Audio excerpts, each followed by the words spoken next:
예, 성철 스님께서 이 백일 법문을 하시다가 이건 내가 좀 다른 이야기인데 내 어릴 때 이야기를 하나 하겠습니다 하면서 자신이 왜 스님이 되었는지에 대해서 이야기를 하는데, 자기는 어려서부터 조금 좀 뭐라 해야 되나, 일상적인 생각하고는 조금 다른 생각을 가졌다더만. 그래서 인간은 왜 맨날 걸어만 다니지? 하늘을 홀로 날아다닐 수는 없나? 이런 생각도 있었고, 그리고 또 왜 인간은 죽어야 하지? 죽지 않고 그냥 살면 되지 않을까? 이런 생각을 가졌다 그러나요. 그 정상적인 가정에서 그 유교 집이고 또 부잣집에서 살아는 성철 스님인데, 왜 부처님이야 뭐 자기 엄마가 돌아가시는 바람에 뭐 그런 생각을 가질 수 있다 했는데, 정상적인 가정에 살아도 그런 생각을 가질 수 있는 말이죠. 그래서 스님은 사람은 홀홀 날아다닐 수 없을까? 특히나 또 왜 죽을까? 죽지 않고 계속 살아갈 수는 없을까? 이게 늘상 어릴 때의 그 화두가 돼갖고, 여기에 대한 답을 찾기 위해서 정말 많은 책을 읽었다고 그러더군요. 뭐 부잣집에서 자기가 읽고 싶은 책 마음껏 구해갖고 읽었지 않았겠습니까? 부처님이 출가하기 전에 뭐 많은 책을 읽었듯이 성철 스님도 이 스님이 되기 전에 많은 책을 읽었답니다. 많은 책을 읽으면서도 자기가 의심을 갖고 있는, 왜 인간이 죽어야 되느냐에 대한 답을 못 찾았어요. 그러고 있는데 어느 날 보니까 한용운 스님의 최근담 강의라는 책이 있었어요. 그걸 자기가 한번 보게 되었대요. 그걸 턱 열치니까 나에게 책이 한 권 있는데 책을 열어봐도 글자가 없다. 그런데 그 글자가 없는 책에서 강맹이 비치더라. 이 말에 자기가 필이 팍 왔는 말이에요. 글자가 없는 책에서 거기서 강맹이 비치라. 비친다는 뭡니까? 이 자성경이지 않습니까? 내 경에서 쉽게 말하면 참나가 있겠구나. 그래서 스님은 그 참나를 찾기 위해서 30년간을 헤매고 다녔다. 이렇게 표시를 하더라고요. 그러니까 이 백일 법문을 갖고 강의하시는 서길봉 스님은 나도 그것 때문에 40년을 헤매고 다녔어. 이런 강의 시간에 그렇게 표현해. 40년을 참나를 찾으러 다녔는데, 그러나 찾고자 하는 그 마음을 놓아버렸더니만 느닷없이 불쭉 나타나더라. 40년 후에 찾았다는 이야기 되겠죠. 이 성철 스님도 한 30년을 그놈을 찾기 위해서 헤매고 다니다가 불쑥 만났겠죠. 하나 예를 들면 이래요. 우리가 그 동네 사람들이 쫙 이제 저 앞산에 무지개가 떴다 아닙니까? 그럼 동네 사람들이 다 그 무지개를 보고 있다 아닙니까? 그 중에 한 아이가 그 무지개를 잡고 싶어서 쫓아갔다 아닙니까? 그래갖고 그 동네 사람들 보니까 이 아이가 무지개 속에 들어갔어요. 그러나 쫓아간 그 아이는 어떻습니까? 무지개가 또 한 발 저 멀리 떨어져 가버리죠. 그러나 동네 사람들 입장에서 볼 때는 그 아이가 무지개 속에 있는 거라. 근데 이 아이만 자기가 무지개 속에 있는 것을 모르고, 또 자기가 그만큼 와보니까 무지개는 또 저만큼 멀어지는, 그러지 않습니까? 우리가 그 무지개 어릴 때도 우리 앞산에 이렇게 무지개 떴는데 거기 가고 싶어갖고 그 자리에 착 가면은 무지개는 또 그만큼, 내가 온 만큼 그만큼 멀어져 있는, 이 참나도 그런 것 같아요. 찾고자 용을 쓰면은 그만큼 멀어지고, 놓아버리면은 내가 바로 참나 속에 있음을 그거를 뭐합니까? 체득한다. 체득해야 돼요. 이 이름이 무지개 또는 참나, 이름은 있어요. 그러나 그 형태는 없다 아닙니까? 참나라는 게 형태가 없는데 그거를 무지개처럼 모양을 만들어 갖고 그것을 찾겠다. 그것을 구하겠다. 그것을 내가 가지겠다. 이름은 있어도 모양은 없는 것을 어떻게 모양을 지어 갖고 내가 갖겠다. 안 된다 아닙니까? 그거를 그냥 체득하는. 그럼으로써 참나가, 우리가 참나 속에 살고 있다는 것을 알고 돼요. 내가 무지개가 잡을 수는 없지만은 내가 무지개 속에 살고 있다. 다른 사람들, 그 동네 사람들 다 보면 그 소녀가 무지개 속에 살고 있음을 다 알고 있어요. 근데 지만 모르고 있는 거라. 자기만 모르고 있다. 우리는 지금 참나 속에 살고 있다. 그렇게 이제 어쨌든 간에 이 언어 문자로서는 이제 이 성철 스님이 말하고 싶은 것은 이 책을 펼치니까 책에는 언어 문자가 하나도 없는데 거기에 강명이 비치더라.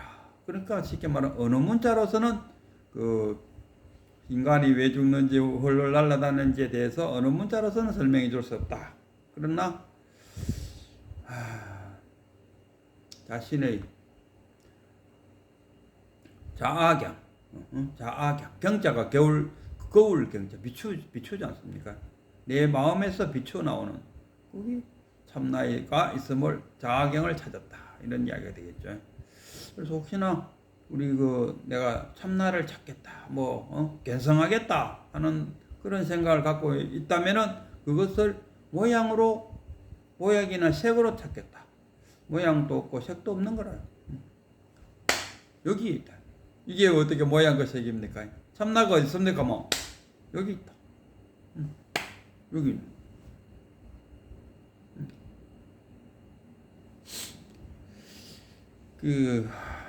우리가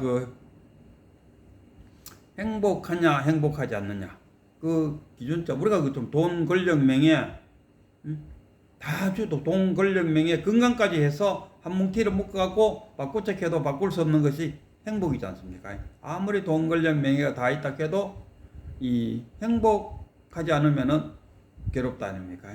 그러면 행복은 어디서 오느냐? 우리가 행복하지 않는 것은 상대적인 유한의 세계, 상대적 유한의 세계에 산다. 이거. 상대적 유한의 세계가 뭐냐? 이 생멸이 있는 세상에 살고 있다. 이게 그러면은 행복하려고 하면 종교가 우리가 종교를 갖는다든가, 아니면 상담실에 가서 상담을 한다든가, 이거는 내가 지금 괴롭다는 이야기입니까? 괴롭다는 이야기는 달리 말하면 행복해지고 싶다. 행복해지고 싶으면은 절대적 무한의 세계에 살아야 된다. 절대적 무한의 세계가 뭡니까? 이 해탈이잖아요. 그러면 상대적 유한의 세계와 절대적 무한의 세계를 어떻게 구별하느냐? 우리 서길봉 스님의 표현들을 하자면은 이 상대적 유한의 세계는 뭐냐? 어느 부인이 자기 신랑 보고 당신은 밖에 나가서 일을 하다가 아무리 늦어도 10시 전에는 들어오세요. 그래갖고 신랑이 말 잘 듣고 10시 전에 들어오면 내가 행복해. 근데 신랑이 일이 있어갖고 10시를 넘어갖고 오면은, 그것도 그냥 면정스러운 것도 소리쳐갖고 10시 넘어가고 오면은, 저 양반이 지금 나랑 한 약속을 위반했어. 내 약속을, 무시하고, 늦게 들어왔다. 이렇게 생각을 갖게 되면 내가 행복하지 못하죠. 이 행복과 불행은, 결국 따지게 보면 내가 원하는 대로 되지 않을 때,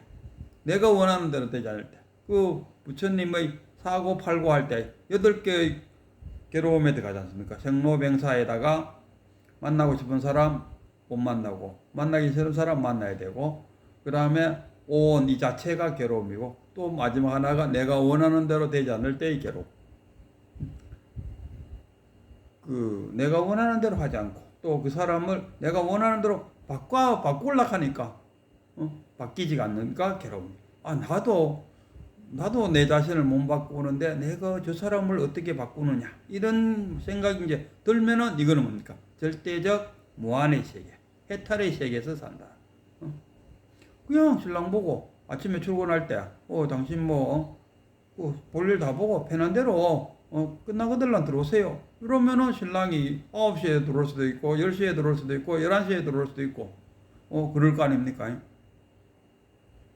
그러면은 들어오는 것 자체에서 즐거움을 얻으면 되는데, 딱 자기가 조건을 제시해버려요. 10시까지는 들어오세요. 하면 그 조건에 걸려갖고 생멸이 일어나는 거예요. 도신이 자기 우리 해능 밑에 해가 밑에 성찬 밑에 도신 밑에 홍인 밑에 해능이잖아요. 6대. 그랬을 때 이 도신이 고위의 승찬이한테 가서 이런 이야기를, 스님 저를 해탈시켜 주십시오 하니까 승찬이가 누가 너를 묶었는데? 해탈시켜 달라 하니까 누가 너를 묶었는데 이렇게요. 자기 자신이 묶었다 아닙니까? 자기 신랑이 그냥 출근하면 잘 다녀오세요 이랬으면은 뭐 10시에 들어오든지 12시에 들어오든지 어쨌든 간 잘 다녀와서 뭐 그걸로 반가워되는데, 나가는 자기 신랑 보고 10시까지는 꼭 오세요 이래버리면, 그럼 10시까지 안 오니까 그때부터 불행해진다. 그러니까 그 행복과 불행을 붙들어 매는 사람은 자기 자신이었다는 거예요. 그러니까 승찬도 도시이 보고 누가 너를 묶었노? 이 승찬도 마찬가지입니다. 거의 해가한테 그렇게 이야기했어요. 저희 그 업장을 녹여주죠. 그래? 업장을 내놔봐라. 내가 녹여줄게. 찾아보면 업장이 없어요. 그 해가도 마찬가지 아닙니까? 스님 그 해가한테 그 누구야 그 달마대사한테 마음이 불안하다. 이 마음 불안한 것을 편안하게 해주십시오. 그래? 그 불안한 마음을 내놔봐라. 찾아보기는 없어요. 없는데요. 그러니까 달마가 이미 내가 편안하게 했노라 이렇게 이야기해요. 결국은 우리가 행복 불행은 어디에 있느냐? 결국 자기가 자기 자신을 붙들어 맸어요. 이 생멸 세계에 산다. 그 기준을 없애버리면, 자기가 불행하다 행복하다는 지 스스로 정해놓은 그 기준만 없애버리면은, 그러면 또 어떤 사람 갈 거라? 그러면은, 그럼 당신은 그러면 당신 아내가 뭐 밖에 나가고 있다 12시에 들어와도 그냥 둘 겁니까? 꼭 그렇게 뭐라 하노? 그렇다고 해서 그 아내의 행동을 자제할 수는 없죠. 자제할 수는 없지만은 기준을 정해놓고 오락하는 거 아니고. 그러니까 그 기분은 전달할 수 있겠죠. 당신이 늦게 들어오니까 내가 마음이 불안하고, 당신이 어디서 무슨 헛짓하는지를 모르니까 내가 마음이 불안하다. 가능한 일찍 들어오시오 하고 말은 할 수 있지만 꼭 거기에 당신 10시까지 들어와야 하고 기준은 정하지 않는다. 이런 이야기 아니겠습니까? 그리고 또 만약에 도저히 안 되겠다 하면은 빠이빠이 하면 되는. 안녕히 계십시오. 누구야 법륜 스님이 잘 하시는 이야기. 안 되거든. 꼭 그 사람을 바꾸려고 애쓰지 말고 그냥 안녕히 계십시오 하고 돌아서면 된다. 그리고 문제는 뭐냐? 가만 바꾸는다. 그 사람을 내 마음에 들게 바꿀 수는 없다. 그런 거 아니겠습니까? 이야기가 어떻게 흘러가는지. 성철 스님의 이야기는 이 언어 문자로서 그 성철 스님이 잘 하는 말씀이 신주 없는 제사를 지낸다. 언어 문자로서 강의를 하면서 거기에 깨달음이 없다면은 그거는 신주 없는 제사다. 우리가 큰 스님의 법문을 듣는다든가 어느 절에 가서 스님의 설법을 들을 때 거기에 깨달음이 없으면은 그거는 신주 없는, 신주는 위패를 말하더라고요. 신주가 뭔가 했더니 찾아보니까 위패를 놓고 우리가 위패 모시고 그 다음에 이렇게 제를 지는데, 위패 없이 제사를 지내면 주인 없는 제사잖아요. 신주 딴지 없이 제사 모시는 것과 같다. 깨달음에 대해서 이야기하지 않는다면. 그리고 보면은 스님들 이야기 들어보면 가정사를 갖고 막 이야기하는 그런 분도 있더라고요. 그리고 자기 어떤 설법을 이야기하는 자기 개인적인 이야기를 막 하는 그런 것 속에 깨달음이라는 것이 없다면은, 깨달음에 관련되는 이야기를 하지 않는다면은 그거는 뭡니까? 설법 중에서 신주 없는 제사를 모시는 것과 같다. 이런 표현을. 그러니까 성철 스님이 많은 책을 읽어도 자기가 원하는 참나를 찾는 데는 도움이 안 되더라. 그러면 참나를 찾기 위해서는 결국 자기 자신의 내면에서 자경에서 비쳐나오는 그것을 자기가 체득할 수밖에 없다. 이런 이야기인데 제가 잘 이야기가 전달됐는가 어쨌나 모르겠어요. 어쨌든 간에 성철 스님은 어느 문제에서 찾으려고 왜 인간은 죽어야 되느냐 하는 어떤 참나 어느 문자에서 찾으려고 아무리 애를 써도 찾지를 못했는데, 어느 날 한용운 스님의 최근 담 강의라는 책 속에서, 나는 한 권의 책을 갖고 있는데 책을 열어보니까 그 안에는 어느 문자가 없는데, 그런데 아무것도 없는 그 책에서 강명이 비치더라. 아, 이게 자아경이구나. 해서 참선을 통해서 자신의 참나를 찾으려고 애를 썼다. 이런 이야기.